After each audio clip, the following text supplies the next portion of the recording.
இந்த நாளில் அந்நியருடைய இருதயம் என்கிற ஒரு வார்த்தையை கொண்டு ஆவியானவர் நம்மோடு கூட இடைப்படுவாராக. அந்நியருடைய இருதயம், இந்த வார்த்தை பரிசுத்த வேதாகமத்தில் மிக அழகாக சொல்லப்பட்டிருக்கிறது. மிக ஒரு ஆழமான ஒரு வார்த்தை. இந்த அந்நியருடைய இருதயம் என்பதை நாம் வாசிப்பது யாத்திராகமம் 23வது அதிகாரம் அதனுடைய 9வது வசனத்தில் நாம் இப்படி வாசிக்கிறோம். யாத்திராகமம் 23:9, அந்நியனை ஒடுக்காயாக, எகிப்து தேசத்தில் அந்நியர்களாயிருந்த நீங்கள் அந்நியனுடைய இருதயத்தை அறிந்திருக்கிறீர்களே. அந்நியனுடைய இருதயத்தை அறிந்திருக்கிறீர்களே. யாருக்கு சொல்றாரு? தேவன் தம்முடைய ஜனமாகிய இஸ்ரவேலுக்கு இந்த வார்த்தையை அவர் சொல்லுகிறார். அவர்களை அந்த எகிப்தின் அடிமைத்தனத்திலிருந்து மீட்டு வெளியே கொண்டு வந்த பிறகு பல கட்டளைகள், கற்பனைகள், நியாயங்களை ஜனங்களுக்கு கொடுக்கும்போது இப்படி ஒரு முக்கிய காரியத்தை சொல்லுகிறார். ஏனென்றால் அந்த இஸ்ரவேல் ஜனங்கள் எகிப்திலிருந்து புறப்பட்டு வரும்போது அவர்களோடு கூட சில அந்நியர்களும் புறப்பட்டு வந்தார்கள். அவங்களோட கூட கொஞ்சம் இருந்தாங்க அந்த நாட்களிலே. இன்னும் அவர்கள் போகிற இடங்களெல்லாம் பலரை அவர்கள் சந்திக்கிறார்கள். அப்போ ஆண்டவர் அவர்களுக்கு கொடுத்த ஒரு கட்டளை தான், அந்நியரை ஒடுக்காயாக, நீ ஏற்கனவே எகிப்து தேசத்தில் அடிமையாக இருந்திருக்க, அதனால அந்நியனுடைய இருதயம் எப்படி இருக்கும் என்பது உனக்கு தெரியும். அந்த அந்நியனுடைய இருதயத்தை பற்றி நாம் சற்று அதை தியானித்து அந்த காரியங்களை நாம் அறிந்து கொள்ள போகிறோம். நமக்கும் தேவையானதை அதிலிருந்து எடுத்துக்கொள்ள போகிறோம். முதலாவது, கர்த்தர் அந்த அந்நியனுடைய இருதயம் என்று சொல்லும்போது அந்த அந்நியனிடத்துல எப்படி இருக்கணும், அவர்களோடு எப்படி நடந்து கொள்ள வேண்டும்.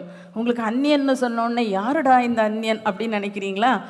நம் மத்தியிலே கூட வேலையின் நிமித்தமாக, படிப்பின் நிமித்தமாக பலர் வருகிறார்கள். வட இந்தியாவிலேருந்து வர்றாங்க, வேறு மாநிலங்கள்லேருந்து வருகிறார்கள், வேறு நாட்டவர்கள் வருகிறார்கள். டூரிஸ்டாக வரலாம், வேலை விஷயமா வரலாம், தொழில் விஷயமா வரலாம், ஏதோ ஒரு விதத்தில் அவர்கள் வருகிறார்கள். அப்போது அவர்கள் தங்கள் சொந்த தேசத்தை, சொந்த நாட்டை, இல்லை சொந்த மாநிலத்தை, சொந்த ஊரை விட்டு வெளியே வரும்போது அவர்கள் அந்நியராக கருதப்படுகிறார்கள். நாமும் கூட பல நேரங்களில் அப்படி போகிறோம். உங்களிலும் கூட சிலர் அந்நிய தேசங்களில் இருந்து இப்போது வந்திருக்கிறவர்கள் இருக்கிறீங்க. சிலர் நம்முடையவர்கள் இருக்கிறார்கள். நம்முடைய பிள்ளைகள் அந்நிய இடங்களில் போய் படிக்கிறாங்க, வேலை செய்கிறாங்க. அப்படிலாம் அந்த அந்நியருடைய இருதயம் என்பது நமக்கு ரொம்ப தேவையான ஒரு விஷயமாக இருக்கிறது. அப்போ ஆண்டவர் அந்த அந்நியனுக்கு எப்படி தாம் இருக்கிறார், நீங்கள் எப்படி இருக்கணும் அப்படின்னு அவர்களுக்கு, ஜனங்களுக்கு சொல்லி கொடுக்கிறார். அதை ஒரு சில வசனங்களை முகவுரையாக நாம் பார்த்து விடுவோம். முதலாவதாக லேவியராகமம் 19:33, லேவியராகமம் 19:33 சொல்லுகிறார், அவனை சிறுமைப்படுத்த வேண்டாம். வசனங்களை நான் ஜஸ்ட் அந்த வார்த்தைகளை மட்டும் சொல்லி விட விரும்புகிறேன். அவனை சிறுமைப்படுத்த வேண்டாம். நாம் ஏற்கனவே வாசித்த வசனத்தில் யாத்திராகமம் 23:9 பார்க்கிறோம், அந்நியனை ஒடுக்காயாக. யாத்திராகமம் 23:12 பார்க்கிறோம், அந்நியன் இளைப்பாறவும் அதுக்காக நீ ஓய்ந்திருப்பாயாக. அதாவது அந்நியன் தான், ஆனால் அவனை வேலையினால நெருக்காத, அவனுக்கும் இளைப்பாறுதல் வேண்டும், அந்நியன் இளைப்பாற வேண்டும் என்கிறத சொல்றார். லேவியராகமம் 19:34 கர்த்தர் எப்படி அது அவர் சொல்லுகிறது, உங்களிடத்தில் வாசம் பண்ணுகிற அந்நியனை சுதேசியை போல எண்ணி நீங்கள் உங்களில் அன்பு கூறுகிறது போல அவனிலும் அன்பு கூறுவீர்களாக. அப்பப்போ நினைப்பூட்டுகிறார், நீங்களும் எகிப்து தேசத்தில் அடிமைகளாய் அந்நியராய் இருந்தீர்களே, அதனால நீங்க அன்பு வைங்க. உங்களுக்கு அங்க அன்பு கிடைக்கல, அதனால இப்ப பழிக்கு பழி வாங்காதீங்க. நீங்க அன்பை எதிர்பார்த்து அங்க அவ்வளவு ஏக்கத்தோட இருந்தீங்க, நீங்கள் அன்பு கூறுங்கள் என்று சொல்லுகிறார். அடுத்து லேவியராகமம் 25:6-7 வசனங்கள்ல அந்த தேசத்தில் பயிராகிறது உனக்கு ஆகாரமா இருக்கிறது போல உன்னிடத்தில் வந்து தங்குகிற அந்நியனுக்கும் அதில் விளைந்திருப்பதெல்லாம் ஆகாரமாய் இருப்பதாக. அப்ப அந்நியனுக்கு சாப்பிட்றதுக்கு நீ கொடு. ஒருவேளை அவங்களுக்கு இல்லாமல் இருக்குமானால் நம்ம கொடுக்க வேண்டும். மட்டுமல்ல, அவர்களும் வாழுவதற்காக, ஆகாரம் என்று சொல்லும்போது வாழுவதற்காக ஒரு சுதந்திரத்தை, ஒரு வழியை கொடுப்பது தானே. அடுத்தது எண்ணாகமம் 35:15 படிக்கிறோம், உங்கள் சகோதரருக்கும் அவர்களிடத்தில் தங்குகிற அந்நியனுக்கும் நீதியின்படி தீர்ப்பு செய்யுங்கள். என்னாகமம் 35:15 படிக்கிறோம். நீதியின்படி தீர்ப்பு செய்யுங்கள். உன் சகோதரனுக்கு மட்டுமல்ல, உன் உடனாளி அல்லது உன் உறவினனுக்கு மட்டுமல்ல, அந்நியனுக்கும் நீ நியாயமாய் தீர்ப்பு செய். இவன் அந்நியன் தானே, ஏதோ ஊர்ல இருந்து வந்தவங்க தானே என்று நீ நினைத்து விடாதே என்று கர்த்தர் சொல்லுகிறார். அடுத்ததாக உபாகமம் 10:18 சொல்லுகிறார், அவர்னா கர்த்தர் அந்நியன் மேல் அன்பு வைத்து அவனுக்கு அன்ன வஸ்திரம் கொடுக்கிறவருமாய் இருக்கிறார். உபாகமம் 10:18 படிக்கிறோம். கர்த்தர் தாம் எப்படி அந்நியனிடத்தில் இருக்கிறார் என்பதை அவருடைய மனசுல இருக்கிறத கர்த்தர் வெளிப்படுத்துறார். அவனுக்கு அன்ன வஸ்திரம் கொடுக்கிறவர், அவன் மேல அன்பு வைக்கிறவர் என்று அழகா சொல்லுகிறார். அடுத்தது உபாகமம் 10:19 படிக்கிறோம், அந்த அந்நியரை சிநேகிப்பீர்களாக, அவங்களையும் சிநேகிங்க, அவங்களோடும் அன்பா இருங்க, நட்பாக இருங்கள் என்று சொல்லுகிறார். உபாகமம் 24:17 படிக்கிறோம், அந்நியனுடைய நியாயத்தை புரட்டாதே. ஒரு இடத்துல நம்ம வாசித்தோம், அவனுக்கு நியாயமான தீர்ப்பு செய் என்று. அப்போ ஜட்ஜ் பண்றது, அடுத்து நீ நியாயத்தை புரட்டாதே, அவனுடைய நியாயத்தை புரட்டி போடாதே, அவன் செய்த நன்மையை மாற்றி தீமை என்று சொல்லாதே. அப்போ கர்த்தர் அந்நியர்கள் மேல் மிகவும் கரிசனை உள்ளவராக இருக்கிறார். தம்முடைய ஜனத்தின் மேல் மட்டுமல்ல, அவர் நாம் வாழுகிற இதில் மட்டும் இல்லை, நமக்கு மட்டுமல்ல, நம்மிடத்தில் தங்குகிற அந்நியர்களுக்கும் அவர் கரிசனை உள்ளவராக இருக்கிறார். இப்படிப்பட்ட பல வசனங்கள் அந்நியர்களுக்காக சொல்லப்பட்டிருக்கிறத நான் முகவரையை அவங்களுக்கு சொல்லி இருக்கிறேன். தேவன் தாம் எப்படி அந்நியர்களிடத்தில் இருக்கிறார் என்றும் நாம் எப்படி அவர்களிடத்தில் நடந்து கொள்ள வேண்டும் என்றும் அப்படி வசனங்களை நம்ம வாசித்தோம். ஒருவேளை இந்த வார்த்தைகளை கேட்கிற நீங்கள் அந்நியர்கள் என்கிற, நான் சொன்ன மாதிரி அடுத்த நாட்டவர், அடுத்த ஊர்க்காரர், அடுத்த மாநிலத்தவர் என்ற ஒரு நிலைமையில் யாராவது இந்த வார்த்தைகளை நீங்கள் கேட்பீர்களானால் உங்களுடைய உள்ளத்திலே வரும், இப்படியெல்லாம் ஆண்டவருடைய வேதத்திலே அந்நியர்களை குறித்து ஆண்டவர் சொல்லி இருக்கிறாரா, ஆனால் நானும் கூட அந்நியராக இருக்கிறேன், எனக்கு சில பிரச்சனைகள் இருக்கிறதே என்று நினைக்கிறீர்களா? உங்களை நடத்துகிறவர்கள், உங்களுக்கு யாரிடத்தில் இருக்கிறீர்களோ அவர்கள் ஒருவேளை இந்த வார்த்தைகளை புரிந்து கொள்ளாமல் இருக்கலாம். உங்களுக்கு ஆண்டவர் இப்போது இந்த வார்த்தைகளை வெளிப்படுத்தி இருக்கிறார். இதை உங்களுக்கென்று வாக்கு தத்தமாக எடுத்து வைத்துக்கொண்டு நீங்கள் ஆண்டவரிடத்துல கேளுங்க, ஆண்டவரே இப்படியெல்லாம் உடைய வேதத்திலே அந்நியர்களை இவ்வளவு நல்லா வைத்து கொள்ள வேண்டும் என்று சொல்லி இருக்கிறது, ஆனால் நான் இருக்கிற அந்த இடத்துல எனக்கு இந்த வாய்ப்பு இல்லை ஆண்டவரே, இதையெல்லாம் நான் இழந்திருக்கிறேன், எனக்கு நீங்கள் இந்த ஆசீர்வாதத்தை தாரும் என்று கேட்கணும். சிலருக்கு இன்னும் கொஞ்சம் க்ளோஸாக வந்தோம் அப்படின்னா சிலருக்கு தோணும், நான் திருமணமாகி வந்ததுலேருந்தே இந்த வீட்டில் ஒரு அந்நியனை போல் இருக்கிறேன், எனக்கு சரியான ஒரு அந்த அங்கீகாரம் இல்லை, இந்த வீட்டில் நான் வாழ வந்திருக்கிறேன், என் அப்பா அம்மாவெல்லாம் விட்டு நான் வந்திருக்கிறேன், என் குடும்பத்தை எல்லாம், என் சகோதர சகோதரிகள், இனத்தார் ஜனத்தார் எல்லாவற்றையும் விட்டு ஆண்டவர் சொன்னது போல தான் நான் வந்திருக்கிறேன். குமாரத்தியே கேள், உன் தகப்பன் வீட்டை மறந்துவிடுன்னு சொல்லியிருக்கிறார். ஆனால் இங்கே எனக்கு பிரியம் உண்டாகலை ஆண்டவரே, நான் ஒரு அந்நியனை போல இருக்கிறேன்னு யாராவது நினைக்கிறீங்களா? இந்த ஆரம்ப பகுதியிலே கர்த்தர் இந்த வார்த்தைகளை உங்களுக்கு தந்திருக்கிறார். இதில் நீங்கள் ஒருவேளை கரெக்டாக ஃபிட் ஆகாமல் இருக்கலாம், உங்களுக்கு சில குறைபாடுகளினால் இப்படி ஒரு பிரச்சனைகள் இருக்குமானால் அதை சீர்படுத்தி கொள்ளுங்கள். இல்லாவிட்டால் இந்த வசனங்களை எல்லாம் வாக்குத்தத்தமாக எடுத்துக்கொண்டு எனக்கு நீர் இந்த கிருபையை கட்டளையிடும் என்று சொல்லி நாம் கேட்க வேண்டும். இப்போது நாம் தொடர்ந்து ஒரு அந்நியருடைய இருதயம் எப்படி இருக்கும், எப்படி இருக்கலாம் என்கிறதை, எப்படி இருக்க முடியும் என்பதை நாம் சற்று பார்க்க போகிறோம். நம்ம ரொம்ப அதை உணர்ந்தவர்களாக இருக்க மாட்டோம். ஒருவேளை நாம் இருக்கிற இடத்துலேருந்து தான் மற்றவங்களை அதிகமாக பார்ப்போம். ஆனால் இன்று அவர்களுடைய இருதயத்தை அறிந்து கொள்ளும்படி முதலாவது பாகமாக நான் இதை 2 பாகமாக சொல்ல விரும்புகிறேன். முதலாவது பாகத்தில் ஒரு அந்நியருடைய இருதயம் எப்படி இருக்கும். அப்போ நாம ஆண்டவர் சொல்லியிருக்கிறார், ஏற்கனவே சொன்ன வசனங்களில் வாசித்தோம், இது போல நம்முடைய வாழ்க்கை, நம்முடைய வார்த்தை, நம்முடைய செயல்பாடுகள் அவர்களுக்கு நேராக வர வேண்டும். நாம் முதலாவது குறிப்பாக ஒரு அந்நியர் உரிமையின்மை என்கிற ஒரு மனநிலையோடு இருக்கிறத பார்க்க முடியும். உரிமையின்மை, எந்த ரைட்டும் இல்லை, ஏன்னா இங்கே யார்? அந்நியர். நம்முடைய இந்திய தேசத்துலேயும் கூட சில மாநிலங்களில் அந்நியர்கள், அதாவது அடுத்த மாநிலத்தவர் அந்த மாநிலத்துக்குள்ளே போய் இடம் வாங்க முடியாது, அவங்க கொடுக்க மாட்டாங்க. அப்படி சில கட்டுப்பாடுகள் இருக்குது. இன்னும் சில தேசங்கள், பல தேசங்கள்லையும் அந்நியர்கள் வாக்குரிமை கிடையாது அந்நியர்களுக்கு. இப்படியெல்லாம் சில காரியங்கள் கட்டுப்பாடுகள் இருக்கிறது. அப்போ அந்நியன் என்கிறதுல அவர்கள் சில ஒழுங்குகளை வைத்து அந்த காரியங்களை பாதுகாவல் சம்பந்தமாக செய்யலாம் இருக்கிறது. ஆனால் அந்நியருடைய நிலைமை இப்படி தான் இருக்கிறது. ஆதியாகமம் 19வது அதிகாரத்தை நாம் எடுத்துக்கொள்ளுவோம். அங்கே அந்த 19வது அதிகாரத்தில் ஒரு சம்பவம் நடக்கிறது. அந்த லோத்தின் வாழ்க்கையிலே வந்த ஒரு காரியத்தை நாம் அதில் படிக்கிறோம். அதில் 9வது வசனத்தை வாசிப்போம். ஆதியாகமம் 19:9. அதற்கு அவர்கள், அப்பாலே போ, பரதேசியாய் வந்த இவனா நியாயம் பேசுகிறது? இப்பொழுது அவர்களுக்கு செய்வதை பார்க்கலும் உனக்கு அதிக பொல்லாப்பு செய்வோம் என்று சொல்லி லோத்து என்பவனை மிகவும் நெருக்கி கதவை உடைக்க கிட்டினார்கள். இந்த வார்த்தையை நாம் வாசிக்கும்போது, லோத்து அந்த சோதோமிலே ஒரு அந்நியனாக இருந்தான். இந்த லோத்தை குறித்து நமக்கு தெரியும். ஆபிரகாமோடு கூட மெசொப்பொத்தேமியா தேசத்திலிருந்து கர்த்தருடைய வார்த்தையின்படி புறப்பட்டு வந்தவன். ஆபிரகாமுக்கு வாக்குத்தத்தம் கொடுக்கப்பட்டது. அவர் புறப்பட்டு வரும்போது அவருடைய சகோதரன் மகனாகிய லோத்துவும் புறப்பட்டு வருகிறான். அப்படி புறப்பட்டு வந்த வழியிலே இந்த லோத்துவுக்கு ஒரு வாய்ப்பு கிடைக்கும் போது தன் கண் கண்டபடி ஒரு செழிப்பான இடம் என்று சொல்லி அந்த சோதோமுக்கு நேராக இறங்கி வந்து விடுகிறான். அவனுடைய குடும்பத்தோடு அவனுடைய பரிவாரங்களோடு சோதோமுக்கு வந்து விடுகிறான். அந்த சோதோம் அந்த நாட்களிலே மிக செழிப்பான ஒரு இடமாக இருந்தது. அந்த செழிப்பை பார்த்து இந்த இடத்துல வந்திருக்கிறான். அப்போ தன்னுடைய சொந்த இடத்தை விட்டு, சொந்த நாட்டை விட்டு ஒரு அந்நிய இடத்திலே வந்திருக்கிறான். அந்த சோதோம் லோத்துவுக்கு ஒரு அந்நிய ஸ்தலம். இந்த அந்நிய ஸ்தலத்தில் இருக்கும்போது இந்த சோதோம் பயங்கரமான கொடுமை செய்கிற ஜனங்கள், மிகவும் மோசமான நிலைமையில் இருக்கிற ஒரு சூழ்நிலை. அப்போ இவர்கள் இப்படி அவர்களுடைய பாவம் அக்கிரமம் ஆண்டவருடைய சமூகத்தை போய் எட்டி தேவன் அதற்காக ஒரு அக்கினியும் கந்தகமுமான ஒரு மழையை பெய்விக்க ஆயத்தமாக இருக்கிறார். அப்போ அந்த இடத்துல ஆபிரகாமுடைய ஜெபத்தை கேட்டு, விண்ணப்பத்தை கேட்டு இந்த லோத்துவை விடுதலை செய்யும்படிக்கு 2 தூதர்கள் அனுப்பப்படுகிறார்கள்.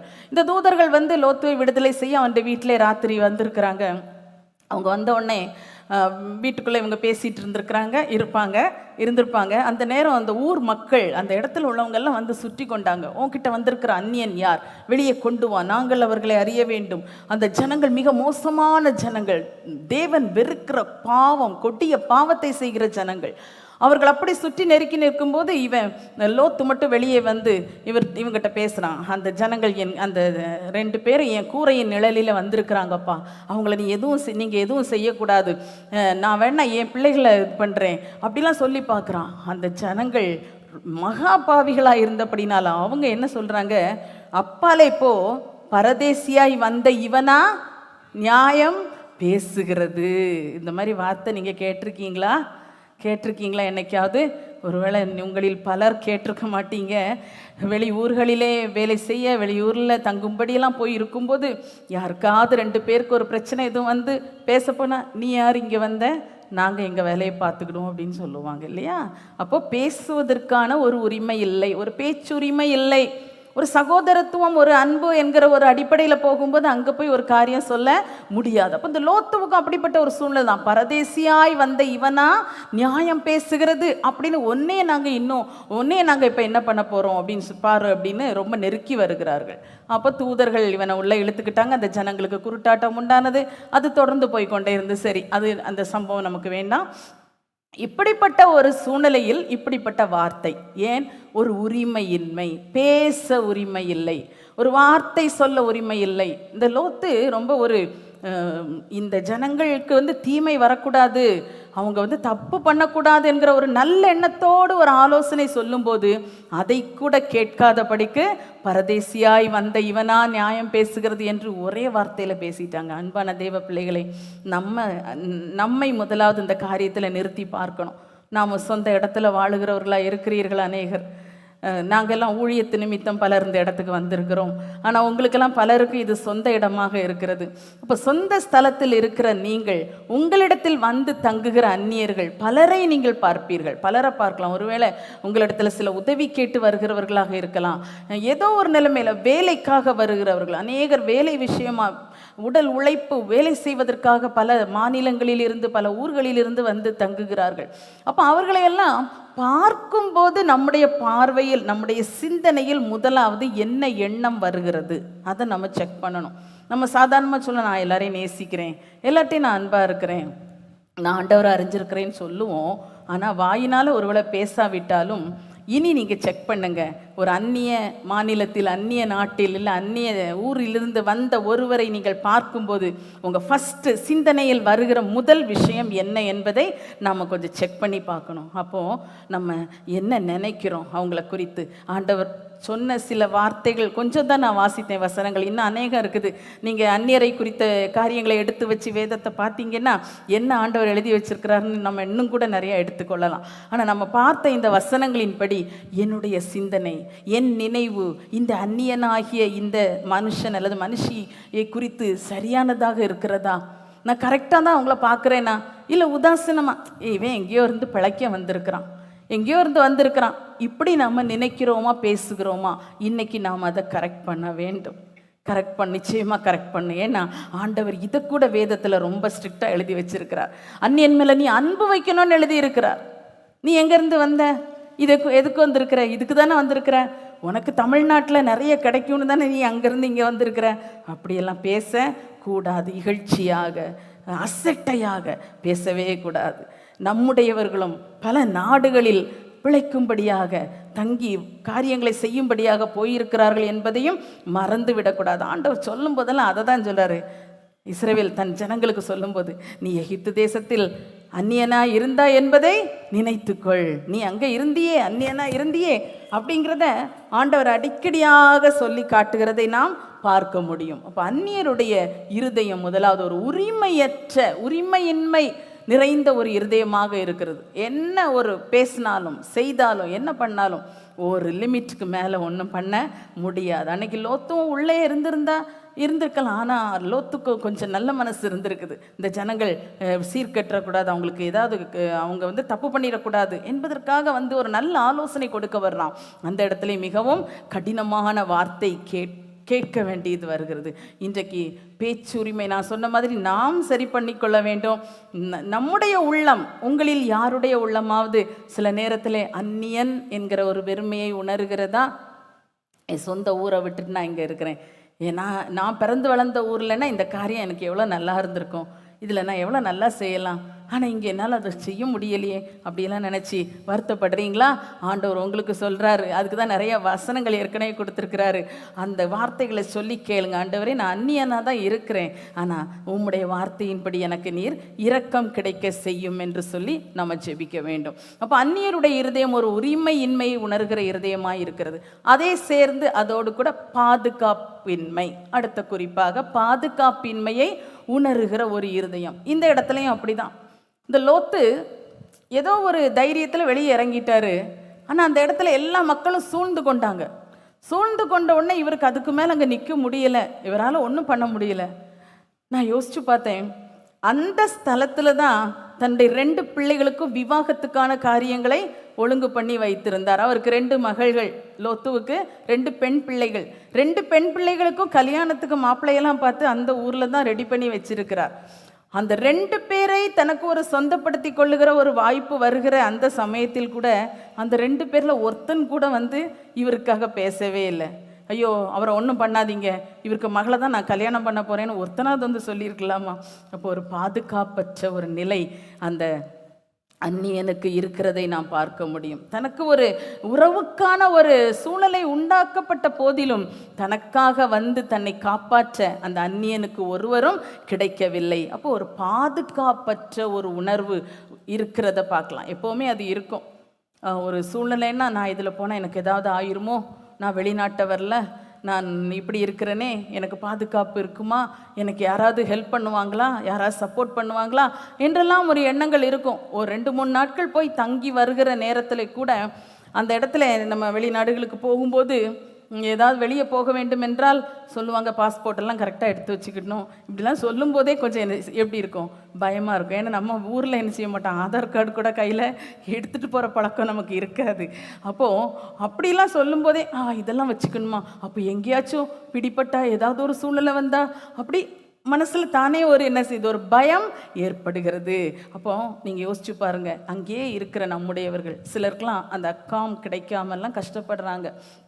அந்த மாதிரிப்பட்ட சகோதரர்கள் இருக்கிறார்கள். அப்போ இவர்களுக்காகலாம் நாம் எவ்வளோ பாரத்தோடு ஜெபிக்க வேண்டும். ஒரு பாதுகாப்பில்லாத ஒரு உணர்வோடு தான் அந்த இடத்துல வேலை செய்து கொண்டிருக்கிறார்கள்.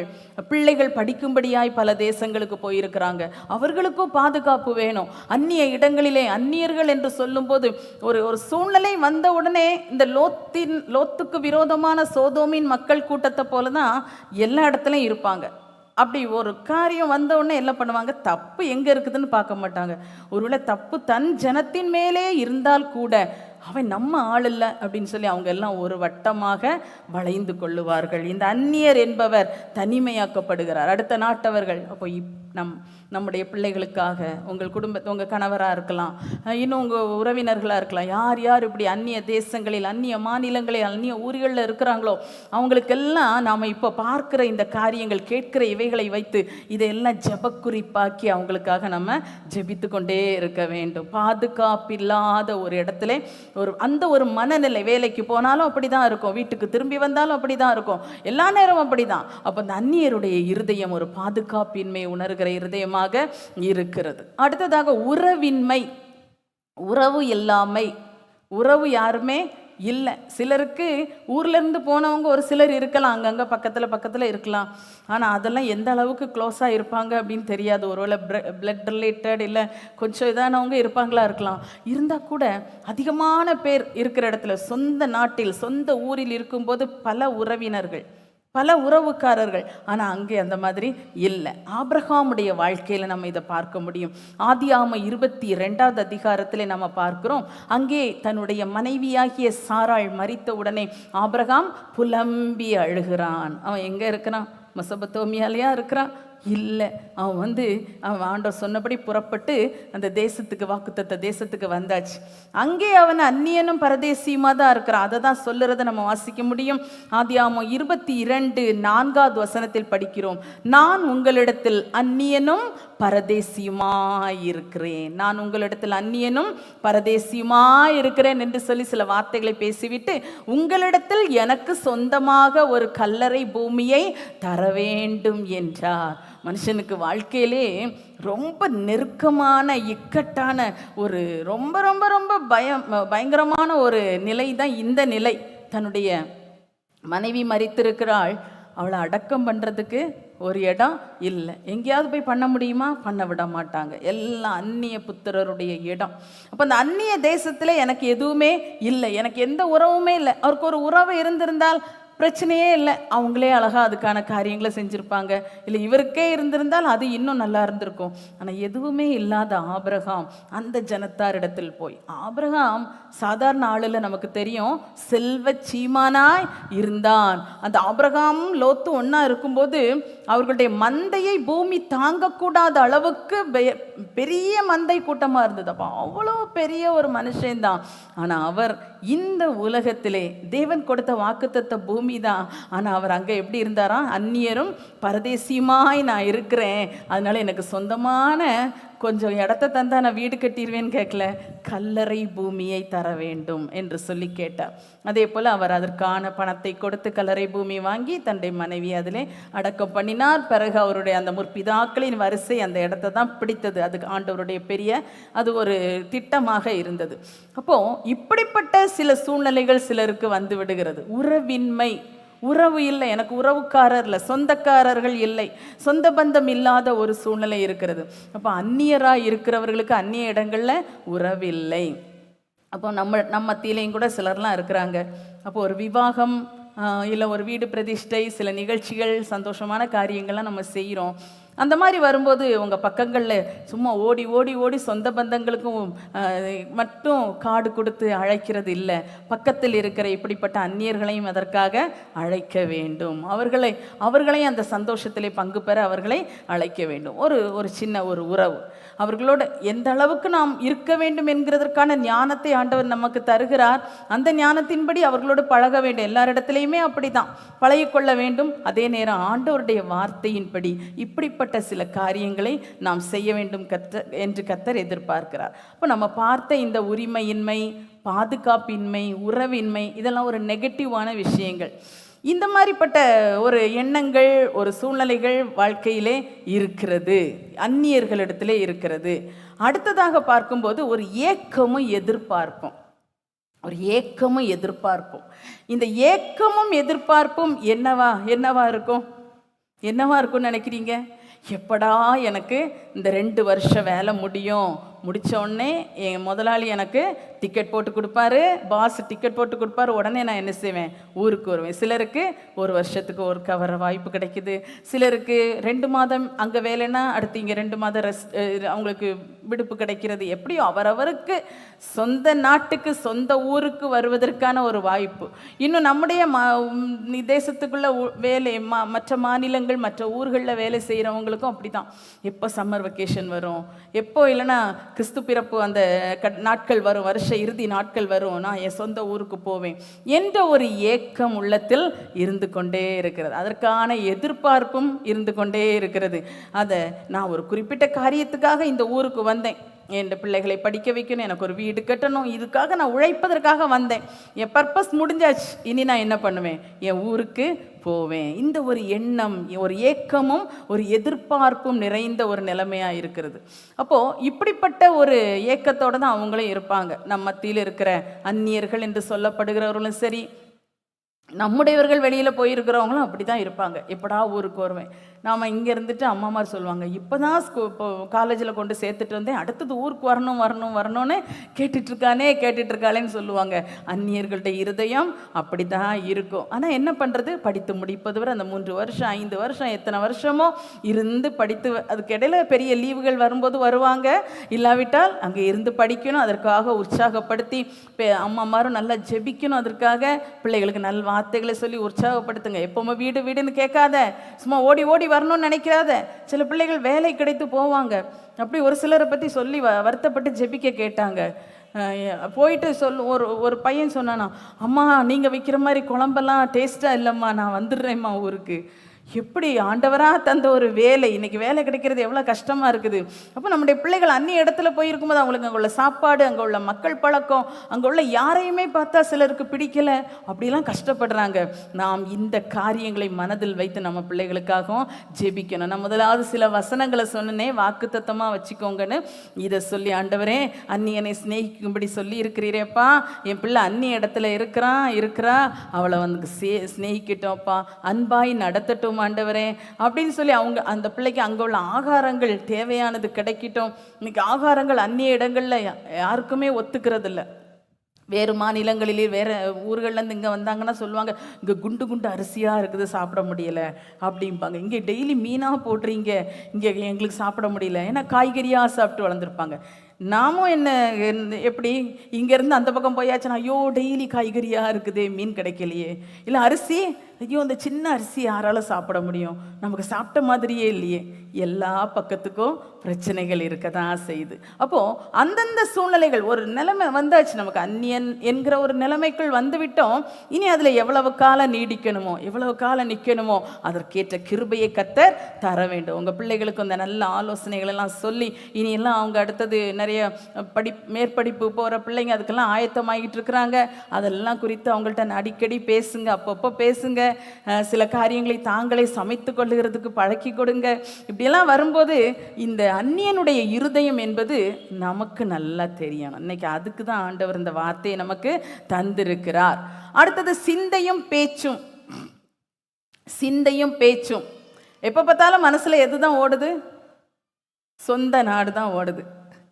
சொந்த அப்பா அம்மா இருக்கிறது, இல்லை சகோதரர்கள், எது பார்த்தாலும் வெளியே அப்படி இறங்கி பார்த்தோன்னே, எங்கள் ஊர்லெல்லாம் பார்த்தா வெளியே இறங்கினாலே நிறைய மரங்களாக தான் இருக்கும், இங்கே அவ்வளோ கட்டடமாக இருக்குதே அப்படின்னு சொல்லி பார்ப்போம் வெளியே இடத்துல போயாச்சுன்னா.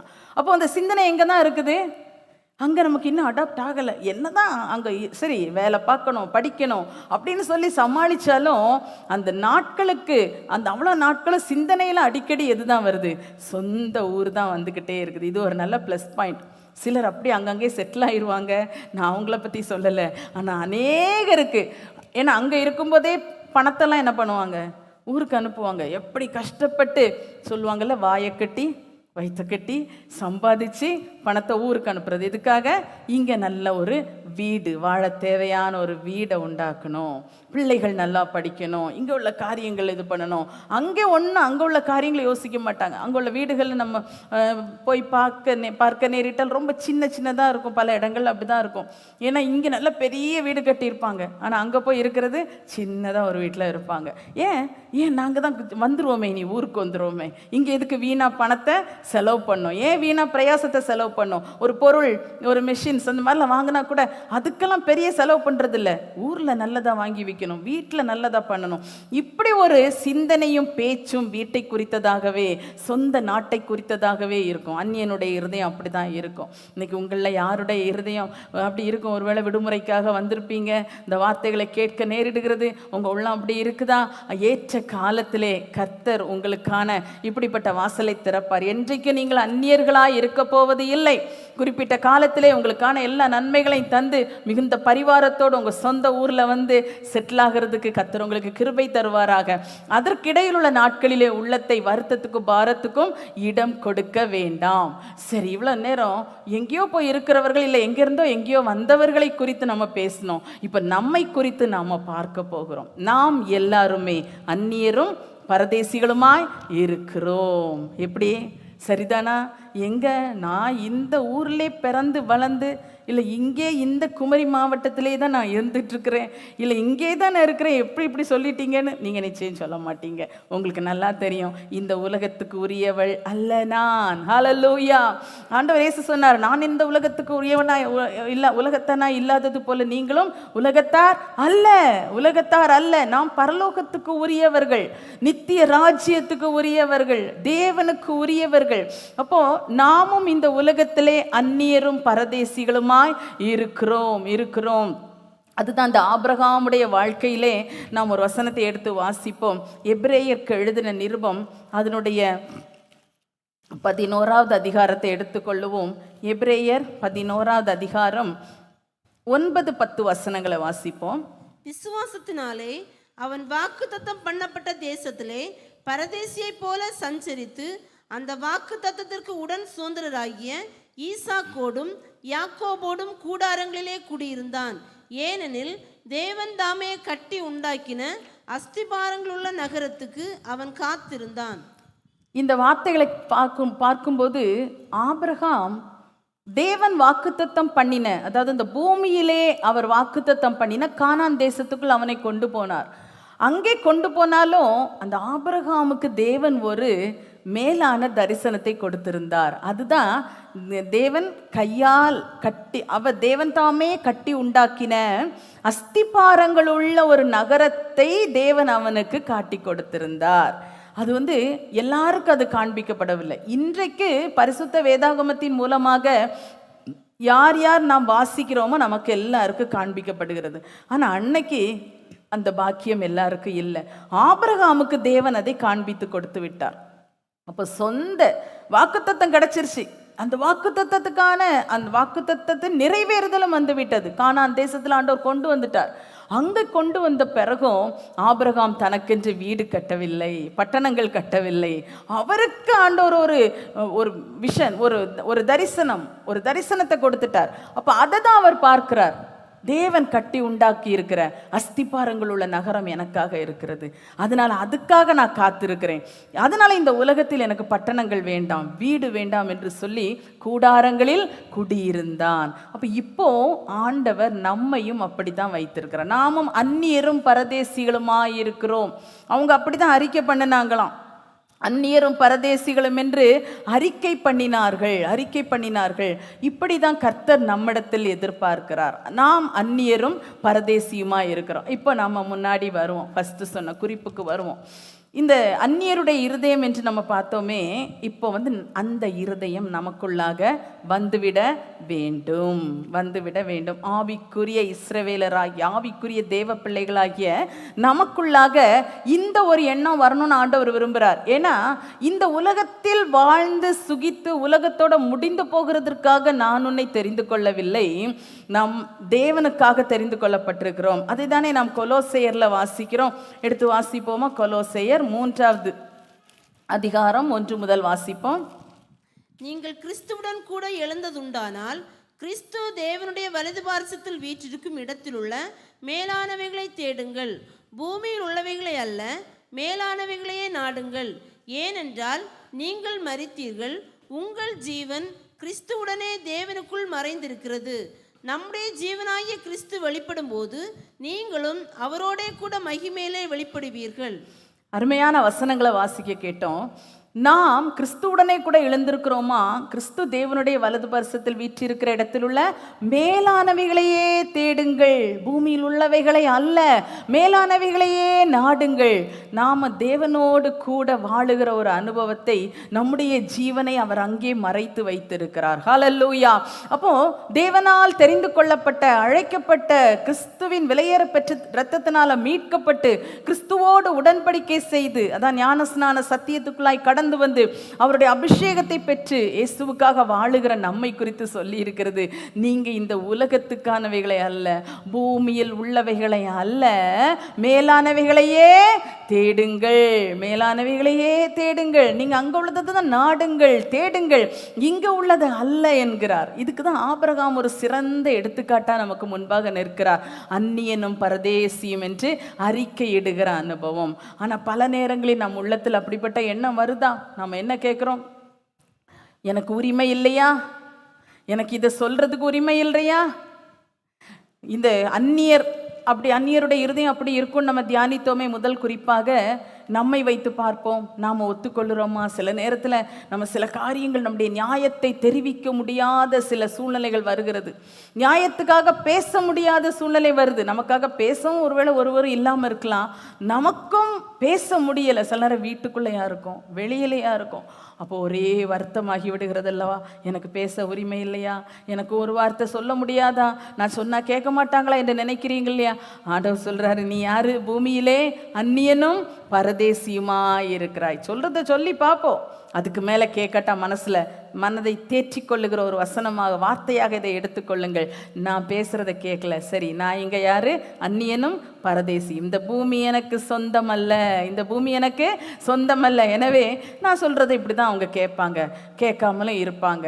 எனவே நான் அந்நியனும் பரதேசியும் என்பதை நினைத்து கொள்ளணும். உரிமை இல்லை என்று உரிமைக்காக போராட, உரிமைக்காக வழக்கு தொடுக்க போகாதிருங்கள்.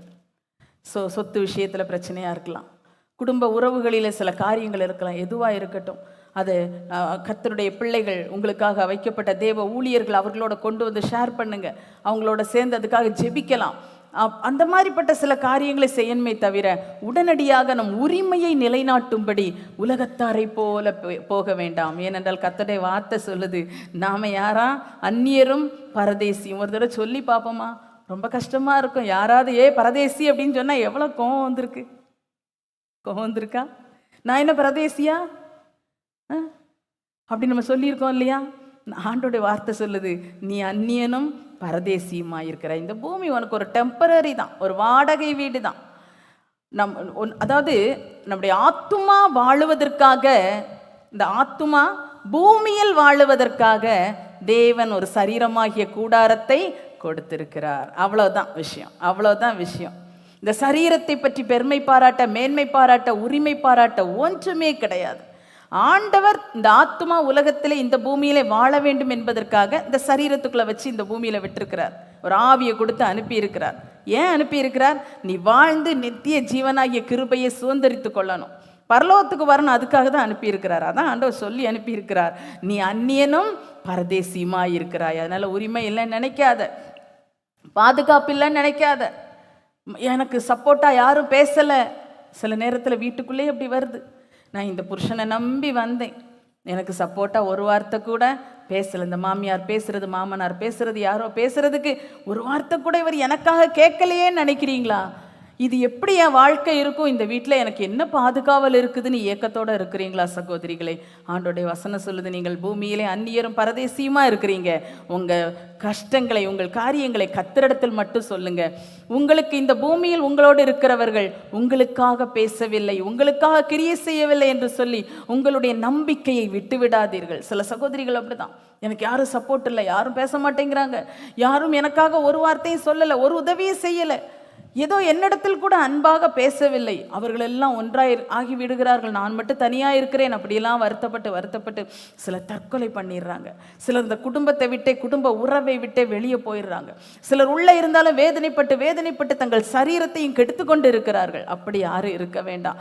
பூமியிலே நாம் அந்நியரும் பரதேசியுமாய் இருப்பதனால நம்மை அனுப்பின கர்த்தரிடத்துல மட்டும் நம்முடைய காரியத்தை சொல்லுவோம். ஒரு அந்நியனுக்கு, பரதேசிக்கு இவ்வளோ வார்த்தை சொல்லி வச்சிருக்கிறீரே ஆண்டவரை வேதத்தில், அதை எனக்கு நீங்க செய்யுங்கப்பா, அது உண்டாகும்படி எனக்கு நீர் அனுகிரகம் செய்யும் என்று அவரிடத்துல கேட்போம். அவர் அங்க பேசும்போது ஆண்டவருடைய கிரியை நிறைவேறும், நம் உள்ள சந்தோஷப்படும். ஹல்லேலூயா. உறவுகள் ஒன்றா இல்லையேன்னு வருத்தப்படுறீங்களா? நாங்க 4-5 சகோதர சகோதரிகளா பிறந்தோம், ஆனா இன்னைக்கு சில சூழ்நிலைகளினால அவங்க யாரும் என்கிட்ட பேச மாட்டேங்கிறாங்க, இல்லை ஒருத்தருக்கொருத்தர் பிரிவினையா இருக்குதுன்னு நினைக்கிறீங்களா? நம் பக்கத்தில் தவறுகள் குறைகள் இருக்குமானால் அதை நம்ம சரி பண்ணி உறவை மறுபடி சீர்படுத்துவோம். அல்லாத பட்சத்தில் கர்த்தரிடத்துல மட்டும் வைப்போம். கர்த்தருடைய உறவு நமக்கு ரொம்ப தேவை. ஆண்டவருடைய உறவுக்காக மனுஷ உறவுகளை சில நேரங்களில் இழக்க வேண்டியது வருகிறது. சில விக்கிரக ஆராதனையின் காரியங்களில் உட்பட முடியாததுனால ஞாயிற்றுக்கிழமை சில காரியங்களை அவர்கள் ஃபங்க்ஷன்ஸ் எடுக்கும்போதே நீங்கள் போக முடியலை, கர்த்தருடைய ஆலயத்துக்கு வரணும், ஞாயிற்றுக்கிழமை கர்த்தருடைய நாள், அப்போ அதை விட்டு நான் அங்கே போகக்கூடாது, அப்போ சில வருத்தங்கள் வருகிறது அல்லவா? ஆனால் அந்நியனும் பரதேசியுமா இருக்கிறதுனால அனுப்பினவர் பாதத்தில் தான் வந்து உட்காரணும். ஹல்லேலூயா. அங்கே வந்து சொல்லணும், ஆண்டவரே இது நிமித்தம் உம்மேல உம்முடைய உறவின் நிமித்தம் என் உலக உறவுகள் என்னை விட்டு பிரியுதுப்பா. நான் ஒரு அந்நியனும் பரதேசியுமா இருக்கிறேன், உண்மைதான். ஆனால் நீ பூமியிலே தந்த உறவுகளும் எனக்கு வேண்டுமே, நீங்கள் அதை சரி பண்ணுங்க ஆண்டவரே. நான் உமக்காக அந்த காரியத்தை செஞ்சுருக்கிறேன், நீர் எனக்காக எல்லாவற்றையும் செய்து முடித்திருக்கிறீர். ஹல்லேலூயா. நீங்கள் உண்மையாக அந்த காரியங்கள், ஆமாம் நான் இந்த பூமியில் அந்நியனும் பரதேசியும், ஆண்டவர் தான் எனக்கு உண்டுன்னு சொல்லி ஆண்டவரை பற்றி பிடிக்கும்போது இப்படிப்பட்ட உறவுகளில் சில சிக்கல்கள் விரிசல்கள் வந்தால் கூட அதை தொடரும்படி கர்த்தர் அனுமதிக்க மாட்டார், சமாதானம் உண்டாக்குவார். ஹல்லேலூயா, ஹல்லேலூயா. இப்படிப்பட்ட நிலைமையில் உள்ளம் இருக்குது. அடுத்தது பார்த்தோம், ஏக்கமும் எதிர்பார்ப்பும் நம்மை நாம் அடிக்கடி செக் பண்ண வேண்டிய விஷயம். ஏக்கம் எப்படி இருக்குது? ஐயோ அது போச்சுதே, அது இருந்தால் நல்லா இருந்திருக்குமே, ஐயோ இது எனக்கு கிடைக்கலையே. எது கிடைக்கல? பூமியில் உள்ள ஒரு பொருள். ஐயோ இவ்வளோ டிஸ்கவுண்ட் போட்டப்போ, தள்ளுபடி போட்டப்போ நான் போயிருக்க வேண்டியது, நேற்றுக்கு தானே முடிஞ்சுதான், போச்சுதே. எங்கெல்லாம் ஏக்கம் வருது பார்த்தீங்களா? நிறைய ஏக்கம் வருது.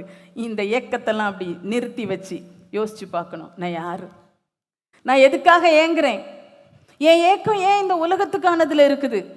சரி முடிஞ்சு போச்சா, போட்டோம், சரி அதை விட அதிகமாக ஆண்டவர் எனக்கு தருவார்.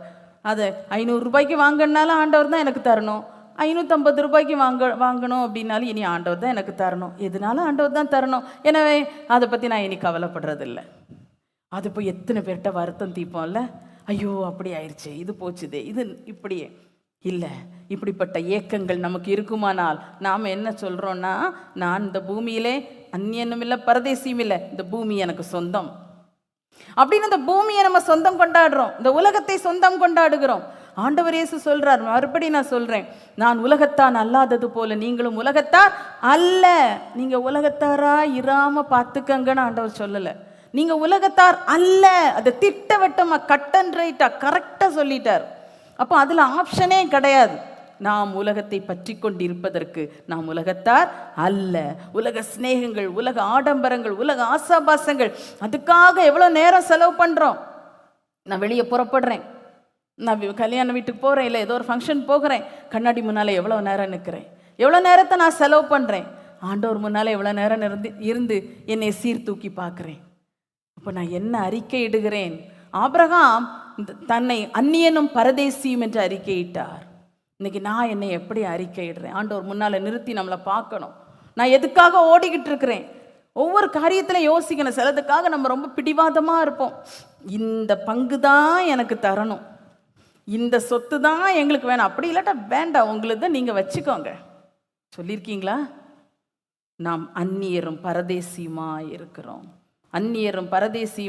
தர்றவங்க தந்துட்டு போட்டு எது தந்தா என்ன, சந்தோஷமாக வாங்குங்க, அதை கர்த்தர் ஆசீர்வாதமாக்கி தருவார்.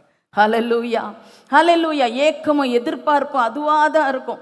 வெளிநாடுகளில் இருக்கிறவங்கள சொன்னேன், ஒரு குறிப்பிட்ட நோக்கத்துக்காக இங்கே நான் வந்தேன், பணம் சம்பாதிக்கிறேன், அனுப்புகிறேன், வேலைகள் நடக்கிறது, எல்லாம் நிறைவேறி வருகிறது, இனி நான் என் சொந்த நாட்டுக்கு போவேன். இது போல தான் நம்முடைய உள்ளம் எப்பவும் ஒரு எதிர்பார்ப்போடு இருக்கணும். என்னை ஆண்டவர் இந்த உலகத்திலே அவருக்காக வாழும்படி அனுப்பி இருக்கிறார். எனக்கு கொடுக்கப்பட்ட ஒவ்வொரு நாள் ஒவ்வொரு நேரமும் நான் இயேசுவுக்காக வாழணும், இயேசுவின் சித்தம் செய்யணும். இந்த வசனம் என்னெல்லாம் சொல்லி இருக்குதோ பரிசுத்த வேதாகமம் அதையெல்லாம் நான் கை கொண்டு நடக்கணும், கீழ்ப்படியணும், அதன் வழியில் நான் நடக்கணும், இந்த காரியங்களை நான் செய்யணும். சீக்கிரமா இயேசு வருவார், நான் அவரோட கூட நித்திய வீட்டுக்கு போகணும். ஹல்லேலூயா. இந்த ஏக்கம் நம் உள்ளத்துல இருக்கணும். அதற்கான ஒரு ஆயத்தம் உண்டாகி கொண்டே இருக்கணும்.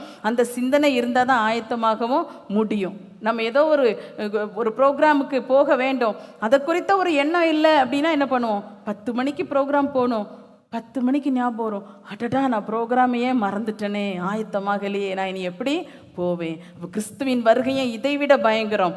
அவர் இது 10 மணின்னு ப்ரோக்ராமை சொல்லலாம், ஆனால் கிறிஸ்துவின் வருகைக்கு டைமோ நாளோ எதுவும் குறிக்கவே முடியாது. எப்போ வருவார்னு தெரியும். நினையாத நாளிகையிலே மனுஷகுமாரன் வருவார். ஆயத்தமாய் எப்போது விழித்திருக்க வேண்டும். அப்போ எப்பவுமே அந்த எண்ணம் இருக்கணும், ஆண்டவரே நீ சீக்கிரமாய் வரப்போகிறீர், அதுக்காக என்னை ஆயத்தப்படுத்தும். நான் இங்கே ஒரு வேலை செஞ்சாலும், நான் இங்கே இல்லை வீட்டில் தான் என் வீட்டை தான் நான் இது பண்ணி நடத்தி கொண்டு இருக்கிறேன், அதுவானாலும் எந்த காரியமானாலும் நான் செய்கிறது என் கரங்கள் சுத்தமாக இருக்கணும், நான் என்னுடைய சிந்தனை சுத்தமாக இருக்கணும், என்னுடைய நோக்கம் உமக்கு பிரியமாக இருக்கணும். ஏன்னா நான் இந்த உலகத்தின் ஒரு காரியமே என்னை ஒட்டக்கூடாது ஆண்டவரே. இந்த பூமியிலே நான் அந்நியனும் பரதேசியும், இங்கே உள்ள கோபம், எரிச்சல், பொறாமை, என்னென்ன உண்டு அந்த அசுத்தங்கள் ஒன்று எனக்கு வேண்டாம். நான் உலகத்தான் அல்ல ஆண்டவரே, நான் பரிசுத்தமாக வாழ்ந்து உம்மோட கூட வரணும். அப்போ ஏக்கமும் எதிர்பார்ப்பும் அப்படி தான் இருக்கணும். ஹல்லேலூயா, ஹல்லேலூயா. அந்த சிந்தனையிலே இருக்கணும். இங்கே நம்ம உங்களுக்கு ஆண்டவர் நல்ல வீடு தரட்டும், சொத்துக்கள் சுதந்திரம் தரட்டும், நல்ல குடும்பம், எல்லா ஆசீர்வாதங்கள் நன்மைகளை தேவன் தருகிறார். வாகனங்களுக்கு அடுத்த ஆசீர்வாதம், ஏன்னா இந்த பூமியில் வாழுகிறது வரைக்கும் அவை எல்லாம் நமக்கு தேவையாய் இருக்கிறது, எல்லாம் தரட்டும். ஒன்றையும் மனதில் யோசிக்காதீங்க, அதை எடுத்து மனதில் வைத்து சிந்தித்து இதெல்லாம் இருக்கிறதே என்று நினைக்காதீங்களா, அது உலகத்தார். எதை பார்க்கும்போதும் இந்த பூமியில் நான் அந்நியனும் பரதேசியும், கர்த்தர் எனக்கு வாழ்வதற்கு தந்திருக்கிறார், நான் வாழ்ந்துட்டு அதெல்லாம் விட்டுட்டு என் ஆண்டவரோட போவேன். அதனால இங்கே என் மனசை நான் ஒட்ட விட மாட்டேன் அந்த ஒரு எண்ணத்தோடு கூட இருக்கணும். கடைசியாக சிந்தனையும் பேச்சும், இது ரொம்ப முக்கியம். இது ரொம்ப முக்கியம். ஏக்கம் எதிர்பார்ப்பு உள்ளே இருக்கும், செயல்கள்லையும் வெளிப்படும், தெரியும். ஆனால் சிந்தனையும் பேச்சும் அப்படிங்கிறது உள்ளத்தை, அந்த சிந்தனை எப்பவும் அதுதான் நிரப்பிக்கிட்டே இருக்கணும். என்ன பேசினாலும் ஃபாதர் பாடுவார்ல, பரலோகம்தான் என் பேச்சு பரிசுத்தம் தான் என் மூச்சு. நமக்கு பாடுறதுக்கு டைம் இல்லை. அப்படி ஒரு எண்ணம் உள்ளத்தில் ஓடிக்கிட்டே இருக்கும், அந்த பரலோகத்தை குறித்து, அந்த பரிசுத்தத்தை குறித்து. அந்த பரலோக எண்ணம் இருந்துட்டாலே நமக்குள்ளாக பரிசுத்தம் வந்து கொண்டே இருக்கும். அந்த பரலோகத்தின் தேவன் நமக்குள்ளே இருப்பார். பரிசுத்த ஆவியானவர் நம்மை சுத்திகரித்து கொண்டே இருப்பார். வசன ஞாபகத்தில் வந்துக்கிட்டே இருக்கும். இல்லை உலகத்தையே பார்த்துட்டு காலையில் எழும்பணும், வேலையை செய்யணும், சம்பாதிக்கணும், ஓடணும், அங்கே போகணும், இங்கே போகணும், இதுவே நோக்கமாக இருந்து அப்புறம் ராத்திரி வரணும், எல்லாம் இது பண்ணணும், அப்புறம் தூங்கணும், இப்படியே வாழ்க்கை ஓடியதென்றால் பரலோகத்தை குறித்த நினைவு வரவே செய்யாது. இவையெல்லாம் வாழ்க்கையில் வேணும். அதனால சோம்பேறியாக வீட்டில் இருக்க முடியுமா? இல்லை, உழைக்க வேண்டும். எப்பவும் போய் நம்ம அப்படி முக்காடு போட்டு உட்கார முடியுமா? முடியாது. ஆனால் அவரை குறித்து, பரலோகத்தை குறித்து, தேவனை குறித்த ஒரு எண்ணம் மனதில் எப்பவும் இருந்துகிட்டே இருக்கணும். அயல் தேசத்தில் இருக்கிறவர்களுக்கு சொந்த தேசத்தை குறித்த நினைவு எப்போதும் அடிக்கடி வரும் என்று நம்ம கொஞ்சம் பார்த்தோம் இல்லையா? இதைவிட அதிகமாக நம்முடைய எண்ணம், ஏன்னா நம்முடைய சொந்த தேசம் பரலோகமே, எப்போது நான் காண்பேன், ஏங்குகிறேன் தினமும் என்று ஃபாதர் அழகாக பாடுகிறார். அப்போது அப்படி ஒரு எண்ணமும் ஏக்கமும் நமக்குள்ளே இருக்கணும். இதுதான் நம்ம வாசித்த அந்த பகுதியில் எபிரேயருக்கு எழுதின நிருபம் 11, 13, 14 படித்தோம்.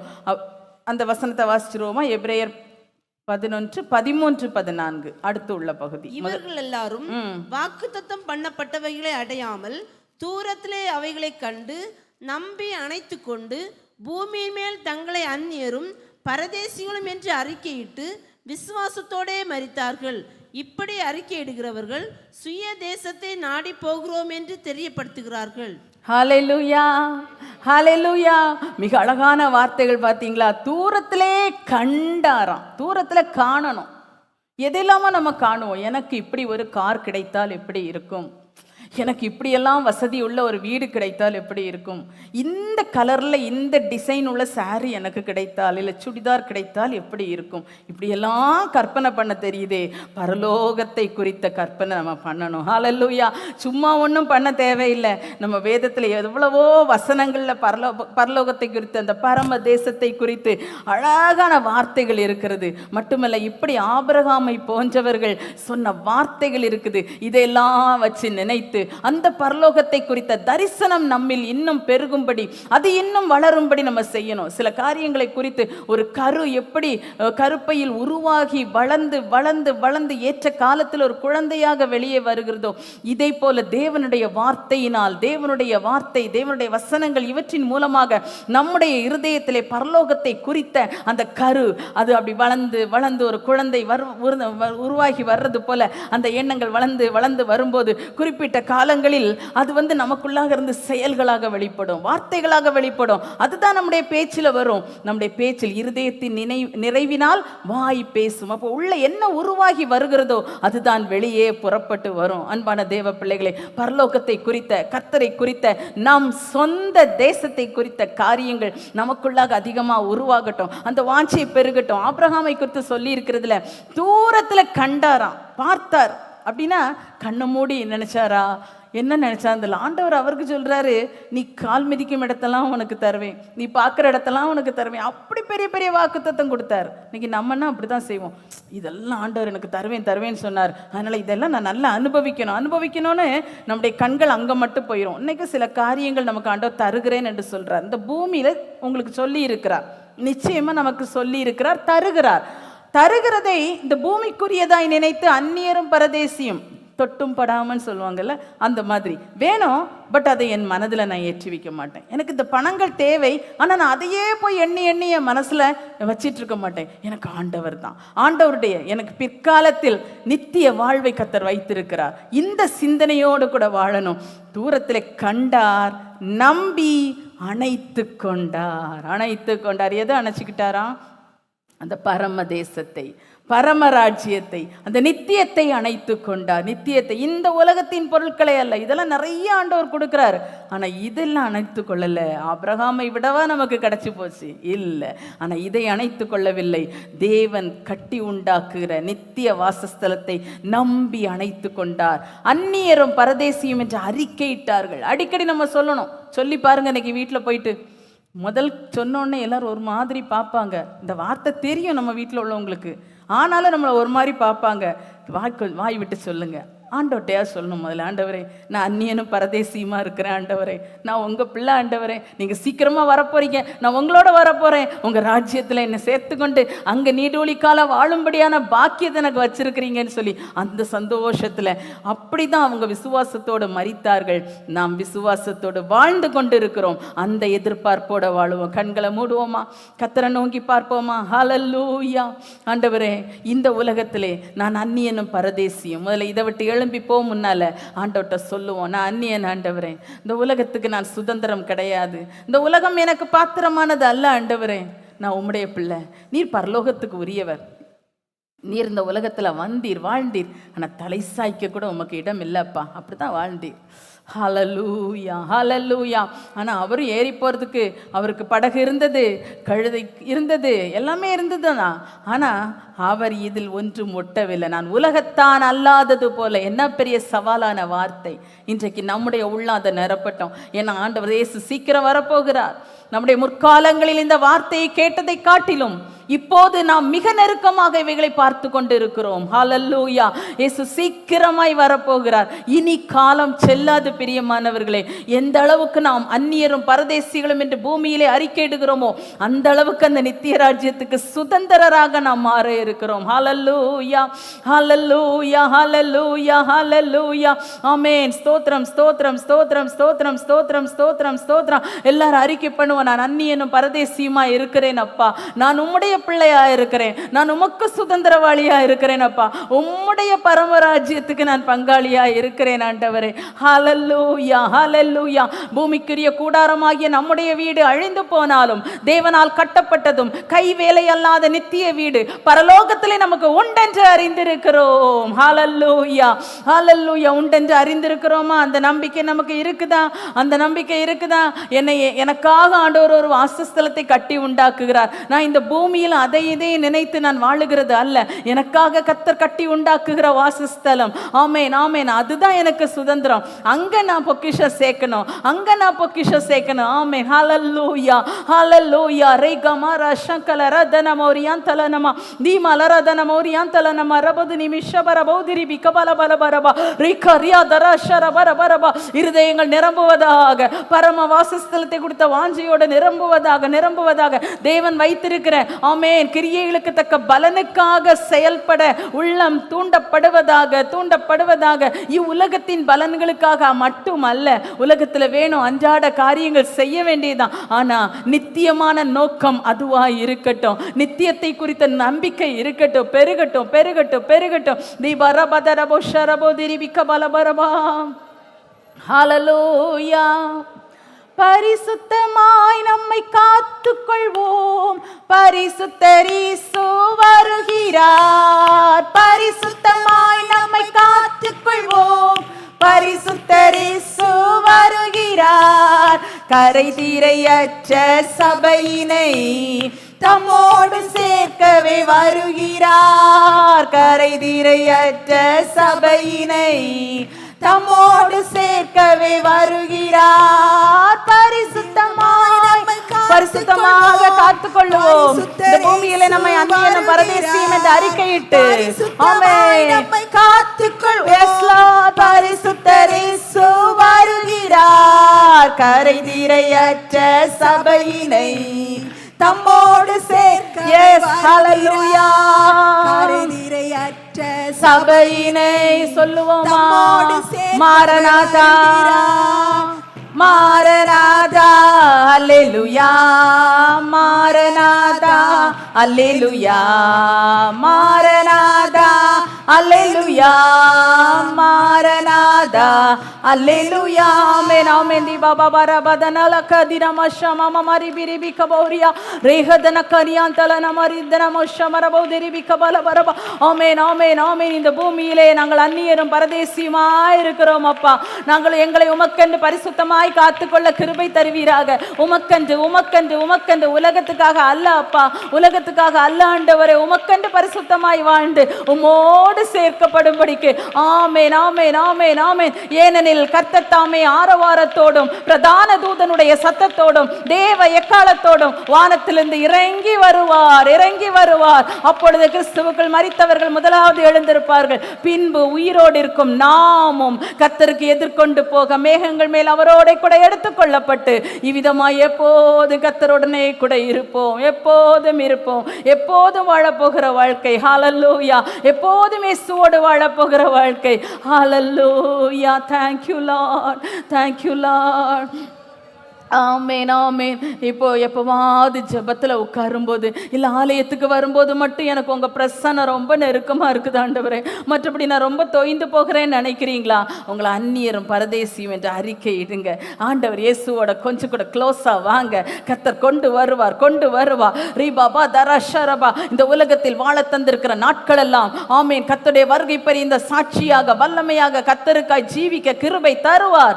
ஆமென், ஆமென், ஆமென், ஆமென். ஹல்லேலூயா, ஹல்லேலூயா. அந்த உலகம் போகிற போக்கில் இல்லை என் குடும்பத்தில் எனக்கு இருக்கிற பிரதிகூலமான சூழ்நிலை மத்தியில் நான் இயேசுவுக்காக எப்படி வாழ முடியும்னு நினைக்கிறீங்களா? உங்களை அந்நியரும் பரதேசின்னு அறிக்கை பண்ணுங்க. அப்படி நீங்கள் சொல்லும்போது இயேசுவோட ரொம்ப ஒட்டிடுவீங்க, இயேசுவோட நெருங்கிடுவீங்க. ஆமென், ஹல்லேலூயா. கிருபை, கிருபை உண்டாவதாக. எங்கள் பரிசுத்தமுள்ள நல்ல தகப்பனே, இந்த நல்ல வேலைக்காய் ஸ்தோத்திரமப்பா. அந்நியருடைய இருதயத்தை கொஞ்சம் உம்முடைய வேதத்திலிருந்து நாங்கள் தியானித்தோம். எங்கள் வாழ்க்கை நாங்களும் அந்நியரும் பரதேசியுமாய் இருக்கிறோம். அதை ஆழமாய் இன்னும் புரிந்து கொண்டு அப்படி அறிக்கை செய்து அப்பா நாங்கள் நம்பிக்கையோடு கூட நித்தியத்தை குறித்த தெளிவான நம்பிக்கையோடு கூட வாழ கிருபை தருவீராக. ஆபிரகாம் தூரத்திலே கண்டு நம்பி அணைத்து கொண்டு விசுவாசத்தில் வல்லவரான ஆண்டவரே, அப்பா எங்களுக்கு முன்பாக மேகம் போன்ற திரளான சாட்சிகளை கர்த்தர் வைத்திருக்கிறீர். நாங்களும் இந்த வழியிலே உமக்காய் ஓட கிருபை தருவீராக. எங்களை தாழ்த்தி உம்முடைய கரங்களிலே தருகிறோம். நீ கொடுத்த வார்த்தைகள் எல்லாம் ஆண்டவரே நல்ல நிலத்தில் விதைக்கப்பட்டதாய் அது பாதுகாப்புள்ளதாய் வளர்ந்து 100ஆக பலன் கொடுக்கும்படி ஆசீர்வதியும் உம்முடைய கரங்களிலே தருகிறோம். அர்ப்பணித்த உம்முடைய பிள்ளைகளை தொடர்ந்து பலப்படுத்தி நடத்தும். இயேசுவின் நாமத்தில் கேட்கிறோம் பிதாவே, ஆமேன். என் ஆத்துமாவே கர்த்தரை ஸ்தோத்திரி, என் முழு உள்ளமே அவருடைய பரிசுத்த நாமத்தை ஸ்தோத்திரி. என் ஆத்துமாவே கர்த்தரை ஸ்தோத்திரி, அவர் செய்த சகல உபகாரங்களை மறவாதே. ஆமேன், ஆமேன். ஹல்லேலூயா, ஹல்லேலூயா, ஹல்லேலூயா. கர்த்தர் உங்களை ஆசீர்வதிப்பாராக. ஆமேன்.